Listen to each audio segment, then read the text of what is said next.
اعوذ باللہ من الشیطان الرجیم۔ اللہ کی پناہ مانگتا ہوں شیطان مردود سے۔ بسم اللہ الرحمن الرحیم۔ اللہ کے پاک نام سے شروع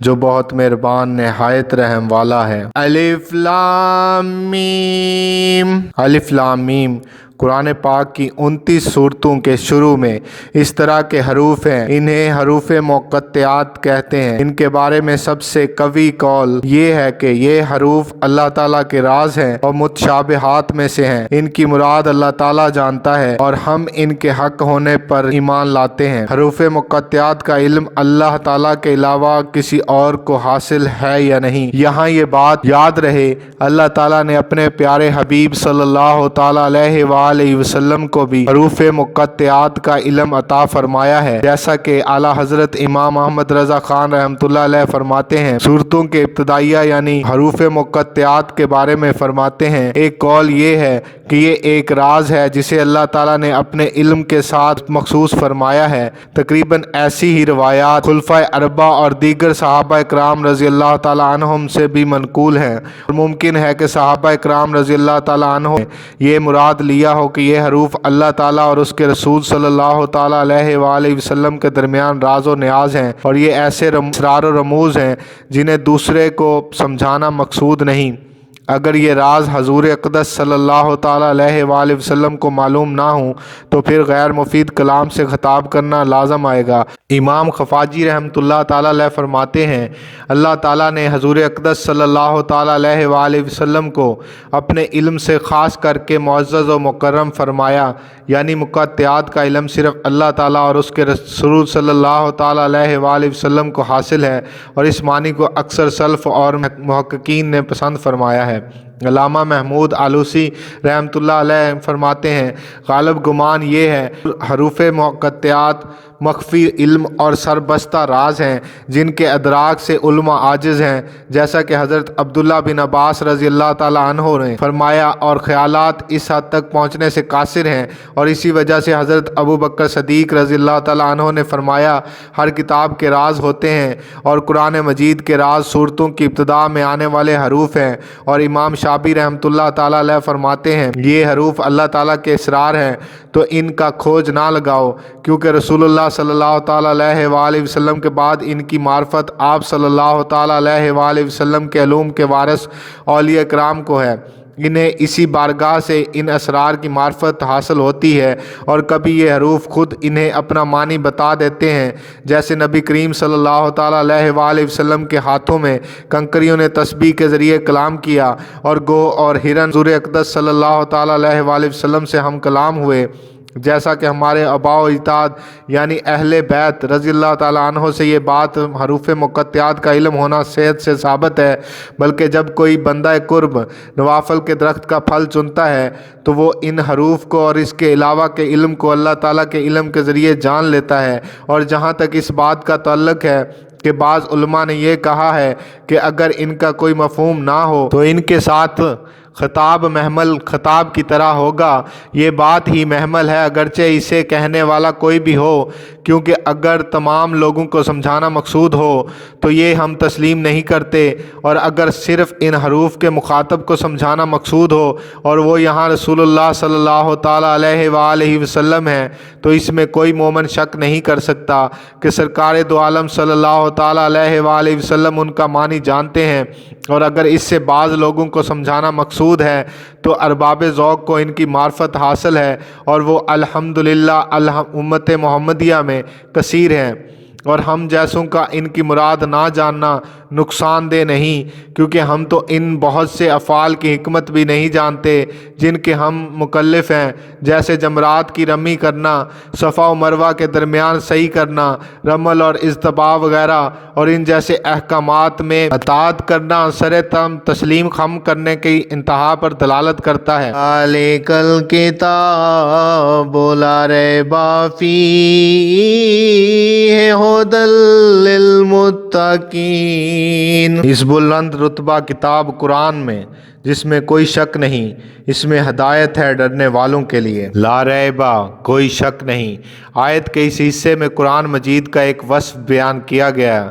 کہ یہ ایسی بلند شان اور عظمت و شرف والی کتاب ہے جس میں کسی طرح کے شک و شبہ کی کوئی گنجائش نہیں، کیونکہ شک اس چیز پر ہوتا ہے جس کی حقانیت پر کوئی دلیل نہ ہو، جبکہ قرآن پاک اپنی حقانیت کی ایسی واضح اور مضبوط دلیلیں رکھتا ہے جو ہر صاحب انصاف اور عقل مند انسان کو اس بات کا یقین کرنے پر مجبور کر دیتی ہیں کہ یہ کتاب حق ہے اور اللہ تعالیٰ کی طرف سے نازل ہوئی ہے۔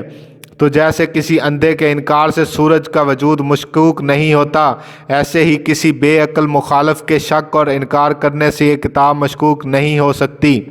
ہدی للمتقین، ڈرنے والوں کے لیے ہدایت ہے۔ آیت کے اس حصے میں قرآن مجید کا ایک اور وصف بیان کیا گیا کہ یہ کتاب ان تمام لوگوں کو حق کی طرف ہدایت دیتی ہے جو اللہ تعالیٰ سے ڈرتے ہیں، اور جو لوگ نہیں ڈرتے انہیں قرآن پاک سے ہدایت حاصل نہیں ہوتی۔ یاد رہے کہ قرآن پاک کی ہدایت و رہنمائی اگرچہ مومن اور کافر ہر شخص کے لیے عام ہے، جیسا کہ سورہ بقرہ کی آیت نمبر 185 میں اللہ تعالیٰ نے ارشاد فرمایا ہدی للناس، یعنی قرآن مجید تمام لوگوں کے لیے ہدایت ہے، لیکن چونکہ قرآن مجید سے حقیقی نفع صرف متقی لوگ حاصل کرتے ہیں، اس لیے یہاں ہدی للمتقین یعنی متقین کے لیے ہدایت فرمایا گیا۔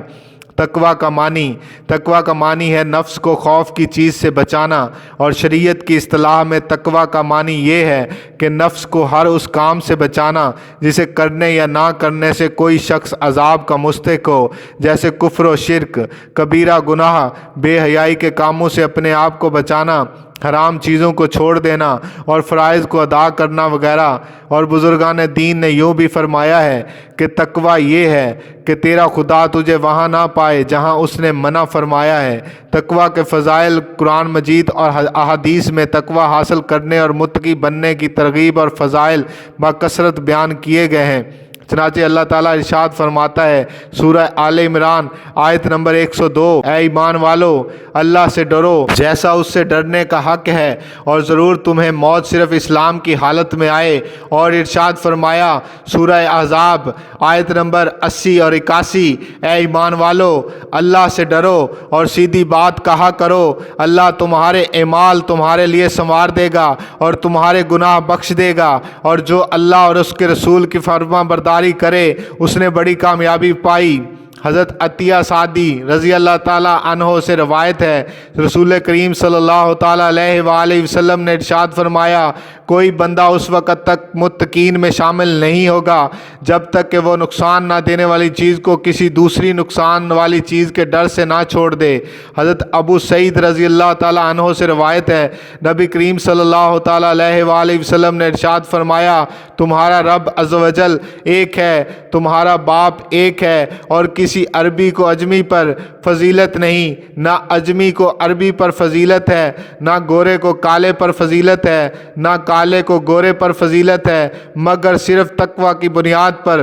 حضرت انس رضی اللہ تعالیٰ عنہ سے روایت ہے حضور پر نور صلی اللہ تعالیٰ علیہ وآلہ وصحبہ وبارک وسلم نے ارشاد فرمایا تمہارا رب عز و جل ارشاد فرماتا ہے اس بات کا مستحق میں ہی ہوں کہ مجھ سے ڈرا جائے، اور جو مجھ سے ڈرے گا تو میری شان یہ ہے کہ میں اسے بخش دوں۔ علماء کرام نے تقویٰ کے مختلف مراتب بیان فرمائے ہیں، جیسے عام لوگوں کا تقویٰ ایمان لا کر کفر سے بچنا ہے، متوسط لوگوں کا تقویٰ احکامات کی پیروی کرنا اور ممنوعات سے رکنا ہے، اور خاص لوگوں کا تقویٰ ہر ایسی چیز کو چھوڑ دینا ہے جو اللہ تعالیٰ سے غافل کرے۔ اور اعلیٰ حضرت امام احمد رضا خان بریلوی رحمۃ اللہ علیہ کے فرمان کے مطابق تقویٰ کی 7 قسمیں ہیں۔ نمبر 1 کفر سے بچنا، بد مذہبی سے بچنا، کبیرہ گناہوں سے بچنا، صغیرہ گناہ سے بچنا، شبہات سے پرہیز کرنا، نفسانی خواہشات سے بچنا، اللہ تعالیٰ سے دور لے جانے والی ہر چیز کی طرف توجہ کرنے سے بچنا، اور قرآن عظیم ان 7 مرتبوں کی طرف ہدایت دینے والا ہے۔ اللہ تعالیٰ ہمیں متقی اور پرہیزگار بننے کی توفیق عطا فرمائے، آمین ثم آمین۔ الذین یؤمنون بالغیب وَيُقِيمُونَ الصَّلَاةَ وَمِمَّا رَزَقْنَاهُمْ يُنفِقُونَ۔ وہ لوگ جو بنا دیکھے ایمان لائیں اور نماز قائم رکھیں اور جو روزی انہیں دی گئی ہے اس میں سے خرچ کرتے ہیں۔ الذین یؤمنون بالغیب، وہ لوگ جو بغیر دیکھے ایمان لاتے ہیں۔ یہاں سے لے کر المفلحون تک کی 3 آیات مخلص مومنین کے بارے میں ہیں جو ظاہری اور باطنی دونوں طرح سے ایمان لانے والے ہیں۔ اس کے بعد 2 آیتیں ان لوگوں کے بارے میں ہیں جو ظاہری اور باطنی دونوں طرح سے کافر ہیں۔ اس کے بعد 13 آیتیں منافقین کے بارے میں ہیں جو کہ باطن میں کافر ہیں اور اپنے آپ کو مسلمان ظاہر کرتے ہیں۔ آیت کے اس حصے میں متقی لوگوں کا ایک وصف بیان کیا گیا ہے کہ وہ لوگ بغیر دیکھے ایمان لاتے ہیں، یعنی وہ ان تمام چیزوں پر ایمان لاتے ہیں جو ان کی نگاہوں سے پوشیدہ ہیں، اور نبی کریم صلی اللہ تعالیٰ علیہ وآلہ وسلم نے ان کے بارے میں خبر دی ہے، جیسے مرنے کے بعد دوبارہ زندہ کیا جانا، قیامت کا قائم ہونا، اعمال کا حساب ہونا اور جنت و جہنم وغیرہ۔ ایک قول یہ بھی ہے کہ یہاں غیب سے قلب یعنی دل مراد ہے۔ اس صورت میں آیت کے معنی یہ ہوں گے کہ وہ دل سے ایمان لاتے ہیں۔ اس آیت میں ایمان اور غیب کا ذکر ہوا ہے،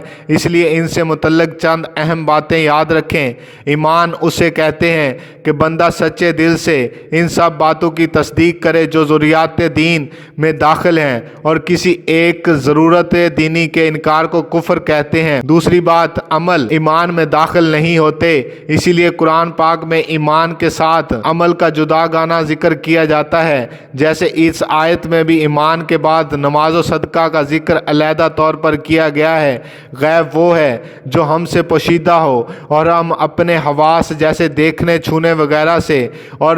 بدیہی طور پر عقل سے اسے معلوم نہ کر سکیں۔ غیب کی 2 قسمیں ہیں جس کے حاصل ہونے پر کوئی دلیل نہ ہو۔ یہ علم غیب ذاتی ہے اور اللہ تعالیٰ کے ساتھ خاص ہے، اور جن آیات میں غیر اللہ سے علم غیب کی نفی کی گئی ہے وہاں یہی علم غیب مراد ہوتا ہے جس کے حاصل ہونے پر دلیل موجود ہو، جیسے اللہ تعالیٰ کی ذات و صفات، گزشتہ انبیاء کرام علیہ الصلاۃ والسلام اور قوموں کے احوال، نیز قیامت میں ہونے والے واقعات وغیرہ کا علم۔ یہ سب اللہ تعالیٰ کے بتانے سے معلوم ہے، اور جہاں بھی غیر اللہ کے لیے غیب کی معلومات کا ثبوت ہے وہاں اللہ تعالیٰ کے بتانے ہی سے ہوتا ہے۔ اللہ تعالیٰ کے بتائے بغیر کسی کے لیے ایک ذرے کا علم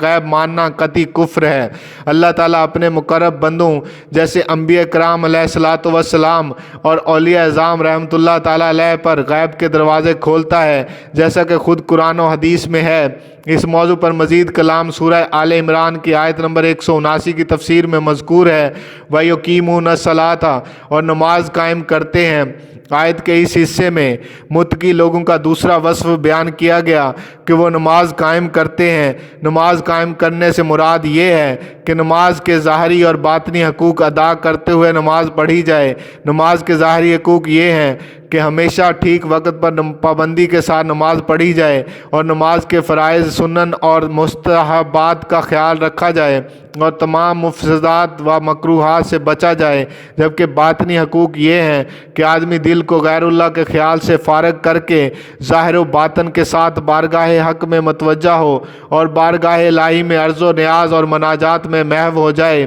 قرآن مجید اور احادیث میں نماز کے حقوق کی ادائیگی کے ساتھ نماز پڑھنے والوں کے فضائل بیان کیے گئے اور نہ پڑھنے والوں کی مذمت بیان کی گئی ہے۔ چنانچہ سورہ مومنون میں اللہ تعالیٰ ارشاد فرماتا ہے، آیت نمبر 1 اور 2، ایمان والے کامیاب ہو گئے جو اپنی نماز میں خشوع و خضوع کرنے والے ہیں۔ اسی صورت میں ایمان والوں کے مزید اوصاف بیان کرنے کے بعد ان کا ایک وصف یہ بھی بیان فرمایا گیا ہے، سورہ مومنون آیت نمبر 9، اور وہ جو اپنی نمازوں کی حفاظت کرتے ہیں۔ اور ان اوصاف کے حامل ایمان والوں کے بارے میں اللہ تعالیٰ نے ارشاد فرمایا، سورہ مومنون آیت نمبر 10 اور 11، یہی لوگ وارث ہیں، یہ فردوس کی میراث پائیں گے، وہ اس میں ہمیشہ رہیں گے۔ نماز میں سستی کرنے والوں اور نمازیں ضائع کرنے والوں کے بارے میں اللہ تعالیٰ نے ارشاد فرمایا ہے، سورہ النساء آیت نمبر 142، بے شک منافق لوگ اپنے گمان میں اللہ کو فریب دینا چاہتے ہیں اور وہی انہیں غافل کر کے مارے گا، اور جب نماز کے لیے کھڑے ہوتے ہیں